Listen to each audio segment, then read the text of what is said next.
Hi అండి. ఇంట్లోనే ఎలా నెయ్యి రెడీ చేసేసుకోవాలో చూసేద్దాం. ముందుగా ఏం లేదండి. ఒక 20 డేస్ గాని, నెల రోజులు, 15 డేస్ మీ ఇష్టం. అలా ఒక మీగడ అనేది ప్రతిరోజు మనం స్టోర్ చేసుకుంటే ఫ్రిడ్జ్‌లో అది చాలా గట్టిగా ఉంటుంది. దాన్ని ఒక నైట్ అంతా మనం బయట పెట్టేస్తే మెత్తగా అయిపోతుంది. దాన్ని మనం ఒక మిక్సీలో ఇలా మెత్తగా మిక్స్ చేసుకోవాలండి.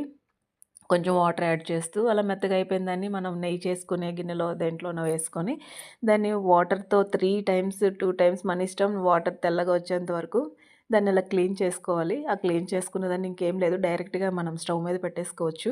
పెట్టేసుకున్న తర్వాత ఒక 5 మినిట్స్ దాని దగ్గర మనం ఉండాలండి. ఎందుకంటే అది పొంగిపోతుంది. అలా పొంగకుండా మనం దాని దగ్గరే ఉండి చూసుకుంటూ అలా మరిగిన తర్వాత మొత్తం దాన్ని మనం చిన్న సిమ్‌లో పెట్టేసుకుంటే నెమ్మదిగా మరుగుతుందండి. ఇంకే ప్రాబ్లమ్ ఉండదు. మనం మన పని చేసుకోవచ్చు. ఆ నెయ్యి మరిగే టైంకి చక్కగా అది ఇల్లంతా మంచి స్మెల్లొస్తుంది. మనకు తెలిసిపోతుంది. అప్పుడు నేనెళ్లి చూస్తే ఇలా యెల్లో కలర్‌లో ఉంది. అది ఇంకా మరగాలి. ఇగో ఇలా రెడ్ కలర్‌లోకి ఇలా వచ్చిన తర్వాత దాన్ని ఒక గిన్నెలో తీసేసుకోవడం అండి. సింపుల్ అంతే. ఇది నైట్ అంతా ఉంచేస్తే మంచిగా గడ్డ కట్టి కలర్ పూసలా వస్తుందండి. ఈ వీడియో గనుక మీకు నచ్చినట్టయితే లైక్ చేయండి, షేర్ చేయండి, సబ్స్క్రైబ్ చేసుకోండి.